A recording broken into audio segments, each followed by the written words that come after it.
दोस्तों, हमारे साथ ऐसा कितनी बार होता है कि हम अपनी किस्मत को कोसते हैं। हम कहते हैं हमारी किस्मत फूटी है, ऐसा मेरे साथ ही क्यों होता है। जब हमारे साथ कुछ बुरा होता है हम आमतौर पर निराश हो जाते हैं और अपनी किस्मत पर दोष लगाने लगते हैं। हम यह सोचते हैं कि हमारे भाग्य में उठापटक लिखी गई है और सब गलतियां हमारे ही जीवन में क्यों होती हैं। हमें लगता है कि हमारे पास सही चीजों की कमी है, जिसके कारण हम अपने लक्ष्यों को हासिल नहीं कर पा रहे हैं। कितनी बार हमने बहुत सी चीजें बस यह कहकर छोड़ दी हैं कि किस्मत में होगा, नहीं तो मुझे मिलेगा कैसे। हम तो अपने आप को यह तक तसल्ली दिला देते हैं कि इसमें मेरा दोष था ही नहीं, मैं और करता भी तो क्या। ऐसे विचार आपके मन में भी आते हैं तो यह कहानी आपके लिए है। एक दिन एक व्यक्ति महात्मा बुद्ध के पास आया। उसने महात्मा बुद्ध से कहा कि मैं अपनी किस्मत ठीक करवाने आया हूं। मैं बहुत दुखी रहता हूं, मैं जो भी करता हूं वह खराब हो जाता है। मेरी किस्मत मेरा साथ नहीं देती। मैंने सुना है कि आप सभी की समस्याओं का समाधान करते हैं। क्या आप मेरी भी फूटी किस्मत को सुधार सकते हो?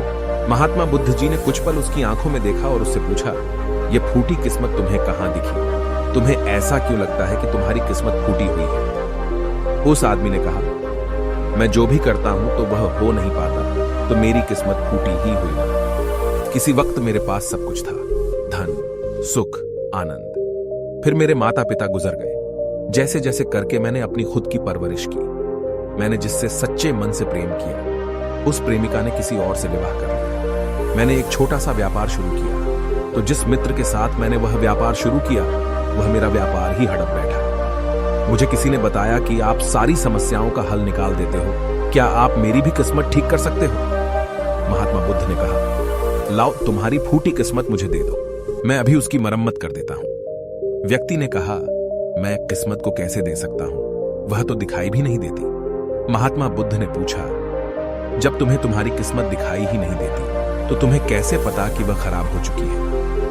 उस व्यक्ति ने सोचकर उत्तर दिया, नहीं, मैंने कभी ऐसा नहीं देखा कि मेरी किस्मत सचमुच खराब हो चुकी है। व्यक्ति ने कहा, मेरी किस्मत खराब है, तभी तो मेरे साथ सब कुछ गड़बड़ हो जाता है। मेरे बनाए बनाए कामों पर पानी फिर जाता है। अगर मेरी किस्मत अच्छी होती तो सब कुछ ठीक होता है ना। तो महात्मा बुद्ध ने कहा, तुम ठीक दिखाई देते हो, तुम्हारा स्वास्थ्य भी ठीक लग रहा है, तुम्हारे हाथ पैर भी सलामत है, तुम अभी तक मरे नहीं हो। मुझे तो तुम्हारी किस्मत में कोई भी खराबी नहीं लग रही, सब कुछ सही लग रहा है।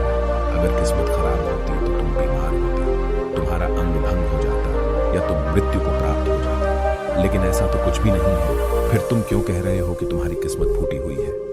व्यक्ति ने कहा, आप समझ नहीं रहे हैं, मेरे ऊपर बहुत कर्ज है। लोग रोज मेरे घर धमकाने आते हैं। जिनसे मैंने कर्जा लिया है वे मुझे मरने तक की धमकी देते हैं। मेरा घर भी उन्होंने छीन लिया है, अभी भी मेरे पीछे पड़े हैं। तो ऐसे में मैं कैसे कह सकता हूं कि मेरी किस्मत सही है? महात्मा बुद्ध ने विचारपूर्वक कहा, तो समस्या गंभीर है। व्यक्ति ने उदासीनता के साथ कहा, जी हां, अब आप समझे ना कि मैं कितने बड़े दुख से गुजर रहा हूं। महात्मा बुद्ध ने आवाज में समझाया, तुम्हारी किस्मत अच्छी है कि तुम जीवित हो इस दुख का सामना करने के लिए, और इस जीवन से ही तुम अपनी समस्याओं का सामना कर सकते हो। व्यक्ति ने कहा, बुद्ध, आप नहीं समझ रहे हो। तब महात्मा बुद्ध ने उससे कहा, समझ तुम नहीं रहे हो, आओ मेरे साथ आओ। महात्मा बुद्ध उसे व्यक्ति को अपने साथ पास वाली नदी के किनारे ले गए और कहा, यह देखो इस बहती नदी को। इस नदी में अगर मैं एक पत्ता गिरा देता हूं तो तुम मुझे बताओ, यह पत्ता किस दिशा में बहेगा? व्यक्ति ने कहा, पत्ता तो नदी के बहाव के साथ नदी की दिशा में ही जाएगा। बुद्ध ने कहा, बिल्कुल सही, अब बताओ पत्ते की किस्मत किसके हाथ में है? व्यक्ति ने कहा, इस पत्ते की किस्मत नदी के हाथ में है, वह जहां चाहे इसे ले जा सकती है। तो महात्मा बुद्ध ने कहा, लेकिन पत्ते तो मेरे हाथ में हैं, मैं चाहूं तो इसे नदी में डाल सकता हूं, चाहूं तो नहीं। व्यक्ति ने कहा, तो फिर इसकी किस्मत आपके हाथों में है, आप जहां चाहे इसे डाल सकते हैं। महात्मा बुद्ध ने कहा, लेकिन इस पत्ते की किस्मत मेरे हाथ में नहीं है, मैं जितना भी चाहूं इस पत्ते को सूखने से नहीं रोक सकता। यह सूख ही जाएगा और मर जाएगा। जब तक यह पेड़ पर था यह हरा था, इसे ऊर्जा मिल रही थी, लेकिन अब यह पेड़ से अलग हो गया है। अब बताओ, इस पत्ते की किस्मत अच्छी है या बुरी?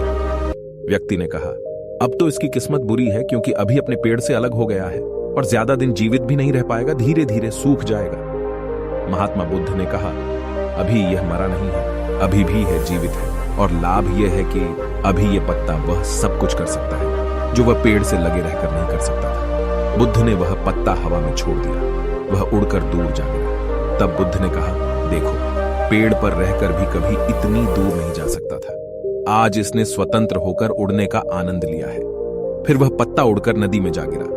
बुद्ध ने कहा, देखा, अब वह पत्ता नदी में तैरने का भी आनंद लेगा, और अगर तुम ध्यान से देखो तो यह पत्ता कितने ही छोटे छोटे जीवों को अपने ऊपर बिठाकर नदी के एक किनारे से दूसरे किनारे पहुंचा रहा है। इस पत्ते की भी किस्मत अच्छी है, क्योंकि वह अपने नए अवसरों को ढूंढने में लगा हुआ है। तुम्हारी समस्याएं तुम्हें उड़ने का अवसर दे सकती हैं, यदि तुम उन्हें सकारात्मक नजरिए से देखो। उस आदमी ने वहां खड़ीडीढ़े होकर महात्मा बुद्ध के बातों पर विचार किया। धीरे धीरे उसने पूरी कहानी के पीछे छिपे गहरे अर्थ को समझना शुरू किया।